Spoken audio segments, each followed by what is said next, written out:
சோத்திரம் ஆண்டவரே, நன்றியோடு உம்மை துதிக்கிறோம் ராஜா. அப்பா பிதாவே சோத்திரம், இயேசுவே சோத்திரம், பரிசுத்த ஆவியானவரே உமக்கு கொடான கொடி நன்றிகளை செலுத்தி உம்மை உயர்த்தி போற்றுகிறோம் ஐயா. அந்த நாளை ஆசீர்வதிங்க, பண்டிகை நாளை ஆசீர்வதித்து கொடுக்க ஜெபிக்கிறோம் ஐயா. இதை பிறப்பை கொடுத்து இந்த பூமி முழுவதும் சந்தோஷம் உண்டாகட்டும். எதிராக எழும்புகிற தீய சக்தி இயேசுவை நாமத்தை நிர்மலமாக்கி படுகிறோம். விடுதலை செய்து இயேசுவை நாமத்தினால கேட்கிறோம் ஜீவன நல்ல தகப்பனே, ஆமென்.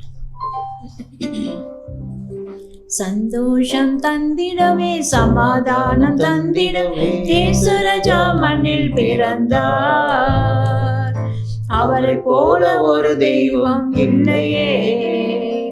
சந்தோஷம் தந்திடவே சமாதானம் தந்திடவே இயேசு ராஜா மண்ணில் பிறந்தார். அவரை போல ஒரு தெய்வம் இல்லையே. நோய்களை சுமந்திடவே இயேசு பிறந்தார். என் துக்கங்களை ஏற்றிடவே இயேசு பிறந்தார். நோய்களை சுமந்திடவே இயேசு பிறந்தார். என் துக்கங்களை ஏற்றிடவே இயேசு பிறந்தார். பரலோக ராஜா மண்ணில் வந்தார். நன்றி நன்றி நன்றி நன்றி சொல்வேன். பரலோக ராஜா மண்ணில் வந்தார். நன்றி நன்றி நன்றி நன்றி ராஜா. சந்தோஷம் தந்திடவே சமாதானம் தந்திடவே இயேசு ராஜா மண்ணில் பிறந்தார். அவரை போல ஒரு தெய்வம் இல்லையே. மண்ணான என்னையும் அன்பு கூர்ந்தார். அவரை அறியும் அறிவை எனக்கு தந்தாரே. மண்ணான என்னையும் அன்பு கூர்ந்தார். அவரை அறியும் அறிவை எனக்கு தந்தாரே. பரலோக ராஜா எனக்காய் வந்தார். நன்றி நன்றி நன்றி நன்றி ராஜா. பரலோக ராஜா மண்ணில் வந்தார். நன்றி நன்றி நன்றி நன்றி ராஜா. சந்தோஷம் தந்திடவே சமாதானம் தந்திடவே இயேசு ராஜா மண்ணில் பிறந்தார். அவரை போல ஒரு தெய்வம் இல்லையே. நிலையான நகரம் இதுவல்லவே, வரப்போகும் நகரை நோக்கி பார்க்கிறேன். நிலையான நகரம் இதுவல்லவே, வரப்போகும் நகரையே நோக்கி பார்க்கிறேன். சாத்தானை சிலுவையிலே வெற்றி சிறந்தார். சாத்தானை சிலுவையில் வெற்றி சிறந்தார். நன்றி நன்றி நன்றி நன்றி ராஜா. நன்றி நன்றி நன்றி நன்றி ராஜா. சந்தோஷம் தந்திடவே சமாதானம் தந்திடவே இயேசு ராஜா மண்ணில் பிறந்தார். அவரை போல ஒரு தெய்வம் இல்லையே. அல்லேலூயா. ஆமென் ராஜா. உம்மை போல ஒரு தெய்வம் இல்லை. எங்களுக்காகவே இந்த பூமிக்கு வந்தீங்க. பாவங்களை நீர் சுமந்தீர். எங்கள் துக்கங்களை நீர் ஏற்றுக்கொண்டீர். எங்களுக்கு சமாதானம் தருவதற்காகவே நீர் அடிக்கப்பட்டீர், நொறுக்கப்பட்டீர். இந்த தழும்புகளால் எங்களுக்கு சுகம் கொடுத்த தேவனையா. வியாதியோ வறுமையோ நாசம் மோசம் பட்டயமோ எதையும் அணுகாதபடி எங்களை பாதுகாக்கிறவரே நம்ம துதிக்கிறோம். இந்த பண்டிகை நாள் அநேகருக்கு இயேசு பிறப்பை குறித்து அநேகருக்கு சமாதானமும் சந்தோஷமும் நீங்கள் கொடுக்க முடியாது. இந்த வேலையை நாங்கள் செபிக்கிறோம் ஐயா. இந்த வேலையிலும் கூட தெய்வ முன்பாக அமர்ந்திருக்கிற பிள்ளைகளுக்காக நாங்கள் செபிக்கிறோம் ஐயா. மனக்கவலையோடு சோர்வோடு அமர்ந்திருந்தாலும் இப்போது இந்த நேரத்தில் ஆண்டவரை அவர்களுக்கு இதோ இயேசுப்பா நீங்கள் இருக்கிறீங்க என்றதை அவர்கள் அறிவை பிள்ளைகளுக்கு கொடுங்க ராஜா. சந்தோஷத்தை கொடுங்க, சமாதானத்தை கொடுங்க ஐயா. ஆண்டவரே விடுதலை கொடுங்க. படிக்கிற பிள்ளைகளுக்கு நல்ல ஞானத்தை கொடுக்க முடியாது. ஜெபிக்கிறோம் ஆண்டவரே. பாதுகாப்பு வளையத்துக்குள்ள வைத்துக் கொள்ளுங்கப்பா. இந்த பொல்லாத உலகத்தில் ஆண்டவரே அப்பா நல்ல வாழ்க்கை வாழ தேவநீர் அனுகிரகம் செய்ய முடியாது. ஜெபிக்கிறோம் ஐயா. ஒருத்தருக்கு ஒருத்தர் சமாதானத்தை சந்தோஷத்தை நீர் கொடுக்க முடியாது. ஜெபிக்கிறோம் நசரேயனாகிய நான் இயேசு கிறிஸ்து நாமத்தினாலே வார்த்தையின் மூலமாக நீங்க வெளிப்பட முடியாத ஜெபிக்கிறேன் ஐயா. பிறப்பை குறித்து அநேக மக்கள் அறிந்து கொள்ளட்டும் ஐயா. ஆண்டவரே அப்பா அதிசயம் செய்கிற தேவன், அற்புதங்களை செய்கிற தேவன், சாத்தானின் தலையை நெசிக்கப்பட்ட தேவன் ஐயா. நசரேனா இயேசு கிறிஸ்து நாமத்தை கேட்கிறோம் ஜீவன நல்ல தகப்பனே, ஆமென். கர்த்தருக்குள் பிரியமான தேவனுடைய பிள்ளைகளே, இந்த மாதம் மிகவும் நமக்கு ஒரு சந்தோஷமான ஒரு நாள்.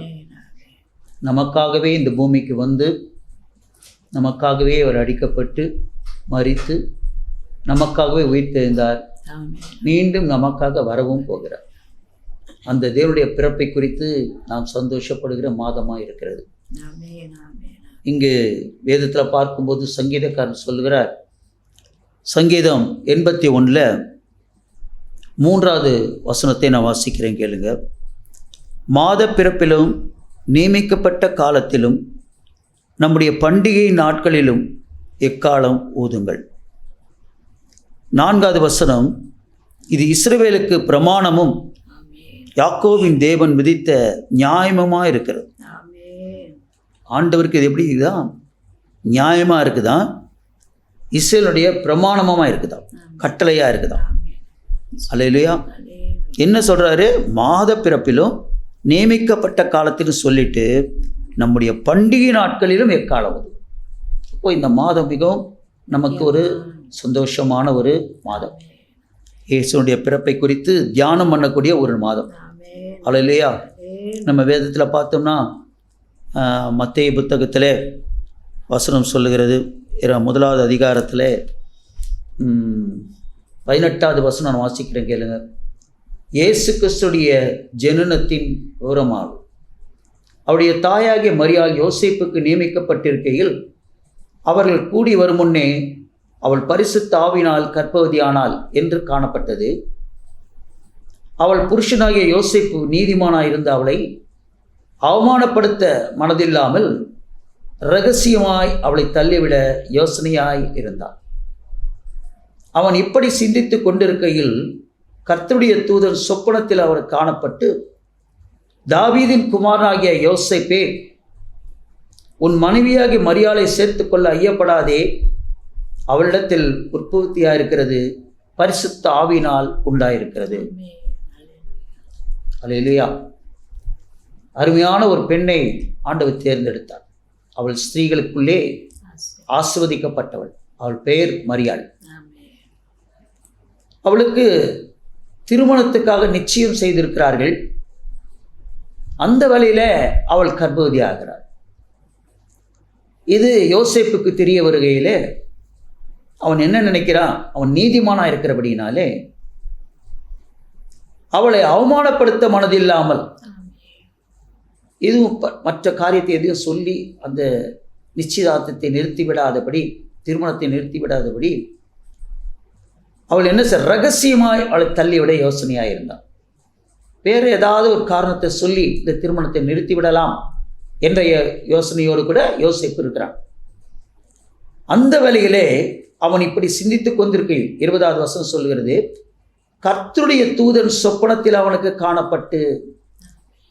இன்றைக்கி நமக்கு கூட ஆண்டவராக இயேசு கிறிஸ்து நமக்கு ஏதாவது ஒரு காரியத்தை தெரியப்படுத்தணும்னா சொப்பனத்தின் மூலமாக கூட கர்த்தர் நமக்கு தெரியப்படுத்தும். கனவு. அல்லேலூயா. தெரியப்படுத்தி என்ன சொன்னாராம் பாருங்க, தாவீதின் குமாரனாகிய யோசேப்பே, உன் மனைவியாகிய மரியாளை சேர்த்துக்கொள்ள ஐயப்படாதே, அவளிடத்தில் உற்பத்தியாயிருக்கிறது பரிசுத்த ஆவியினாலே உற்பத்தியாயிருக்கிறது. அல்லேலூயா. அப்போ ஆண்டவராக இயேசு கிறிஸ்து பாவம் அறியாத தேவன், பரிசுத்தமான தேவன். நான் பரிசுத்தராய் இருக்கிறபடியினால் நீங்களும் பரிசுத்தமாயிருங்கள். கிறிஸ்துவ ஜீவியம் என்பது மிகவும் பரிசுத்தமான ஒரு ஜீவியம். அல்லேலூயா. அந்த ஜீவியத்தை எப்படி வாழணும் என்பதை இயேசு நமக்கு காண்பிக்கவே இந்த உலகத்துக்கு முன்மாதிரியாய் வந்தார். பாருங்க, இங்க என்ன நடக்குதுன்னா 21வது வருஷத்துல 22வது வருஷம் 23ல் அவள் இதோ ஒரு கன்னிகை கர்ப்பவதியாகி ஒரு குமாரனை பெறுவாள், அவருக்கு இம்மானுவேல் என்று பெயரிடுவார்கள் என்று சொன்னான். யார்? அந்த தேவதூதன் சொல்றான், இதோ ஒரு கன்னிகை கர்ப்பவதியாகி ஒரு குமாரனை பெறுவாள், அவருக்கு இம்மானுவேல் என்று பெயரிடுவார்கள் என்று சொன்னான். அப்போ இயேசுவுக்கு மற்றொரு பெயர் என்ன? இம்மானுவேல். இம்மானுவேல் என்று சொன்னால் என்னன்னா, இம்மானுவேல் என்பதற்கு தேவன் நம்மோடு இருக்கிறார் என்று அர்த்தமா. இயேசு நம்மை விட்டு என்றைக்குமே பிரிய மாட்டார். அல்லேலூயா. நமக்குள்ள அவர் இம்மானுவேலராய் இருக்கிறார். நான் உன்னை விட்டு விலகுவதும் இல்லை, உன்னை கை விடுவதும் இல்லை என்று கர்த்தர் சொல்லியிருக்கிறார். வாக்கு மாறாத தேவன். யோசேப்பு நித்திரை தெளிந்து எழுந்து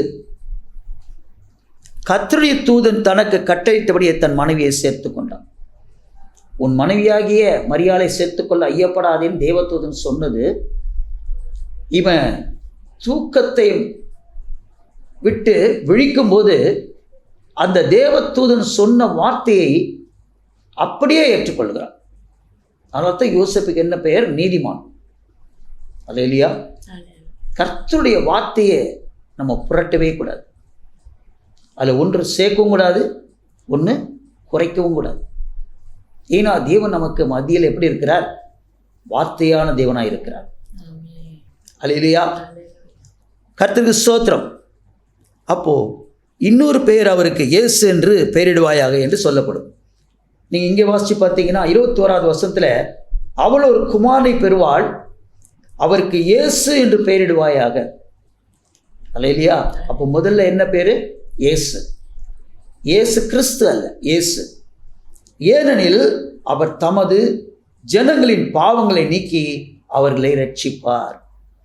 இயேசு அப்படின்னாலே அவருக்கு என்ன பேர்? ரட்சகர் என்று பேர், பாதுகாவலர், மீட்பர். அல்லேலூயா. நம்மளை மீட்பின் குழியிலிருந்து, நம்மை பாதாளத்தின் குழியிலிருந்து மீட்டெடுக்கிறவர், பாதுகாக்கிறவர், ரட்சகர். ஆனால் அவர் இயேசு கிறிஸ்து எப்போ பெயர் பெற்றார்டா? அவர் அபிஷேகம் பண்ணப்பட்ட போது தான். அவர் ஞானஸ்தானம் வாங்கும்போது தான் அவர் கிறிஸ்து என்ற பெயர் சூட்டப்பட்டது. அது வரைக்கும் அவர் இயேசு தான். ஏறக்குறைய 30 வயசில் அவர் ஞானஸ்தானம் வாங்கினார். அதிலிருந்து அவர் பெயர் என்ன? இயேசு கிறிஸ்து என்று சொல்லப்பட்டது. கிறிஸ்துனா கிரேக்க மொழியில் கிறிஸ்து, எபிரேய மொழியில் அதுக்கு மெஸ்ஸியா. சுத்தமாக தமிழில் சொல்லப்போனால் அவர் அபிஷேகம் பண்ணப்பட்டவர். இப்போ நம்ம கூட நமக்கு பேருக்கு முன்பாக கிறிஸ்து என்று வருகிறது என்று சொன்னால் கிறிஸ்தவன் என்று சொல்லப்படுகிறது என்றால் நாம் அபிஷேகம் பண்ணப்பட்டவர்கள் என்று பெயர். அல்லேலூயா. பரிசுத்த ஆவியினாலே நாம் அபிஷேகம் கர்த்தர் பண்ணியிருக்கிறார். எனக்குள்ள இயேசு தங்கி இருக்கிறார். நான் பிதாவின் இடத்துல போகிறபடினா உங்களுக்கு ஒரு தேற்றரவாளை நான் அனுப்புவேன் என்று சொன்னார் இல்லையா? அந்த பரிசுத்த ஆவியார் நமக்குள்ள இருக்கிறார். அதுக்கப்புறம் தான் மீண்டும் அவன் சொல்லுகிறான், இது ஒரு கற்பவதியாகி ஒரு கன்னிகை கற்பவதியாக ஒரு குமாரனை பெறுவாள், அவருக்கு இம்மானுவேல் என்று பெயரிடுவார்கள் என்று சொன்னான். கர்த்தருக்கு ஸ்தோத்திரம். இம்மானுவேல் என்பதற்கு தேவன் நம்மோடு இருக்கிறார் என்று அர்த்தமாம் சொல்லிட்டு, கர்த்தருக்கு ஸ்தோத்திரம். யோசேப்பு நித்திரை தெளிந்து எழுந்த கர்த்தருடைய தூதன் தனக்கு கட்டளையிட்டபடியே தன் மனைவியை சேர்த்து கொண்டால், அவன் தன் முதற் பேரான குமாரனை பெருமளவும் அவரை அதிகாரிந்து அவருக்கு இயேசு என்று பெயரிட்டான். அல்லேலூயா. அப்படின்னா என்ன அர்த்தம்னா, அது வரைக்கும் அந்த மரியாதை அவன் நிழல்விடப்படாதபடி தன்னை காத்து கொண்டான். அல்லேலூயா. ஏன்னா அவன் நீதிமான். அப்போது நம்ம வாழ்க்கையில் நமக்குள்ள இயேசு தங்கியிருக்கிறார். எப்படி மரியாளுக்குள்ள இயேசு கற்பம் தெரித்தாரோ அதே போல இயேசப்பா நமக்குள்ள வார்த்தையின் மூலமாக கற்பம் தெரித்திருக்கிறார். அப்போ நாம் எந்த அளவுக்கு பரிசுத்தமாக இருக்கணும் அப்படின்றத நாம் யோசித்து பார்க்க வேண்டிய சூழ்நிலையில் இருக்கிறோம். அல்லேலூயா. கர்த்தருக்கு ஸ்தோத்திரம்.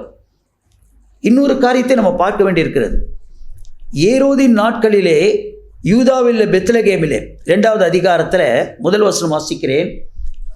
ஏரோது ராஜாக்கள் நாட்களிலே யூதாவில் உள்ள பெத்லகேமிலே இயேசு பிறந்தபோது கிழக்கிலிருந்து சாஸ்திரிகள் எருசலேமுக்கு வந்தார்கள் என்று நாம் பார்க்கிறோம். அல்லேலூயா. எங்கிருந்து வந்தாங்க? கிழக்கிலிருந்து வந்தார்கள்.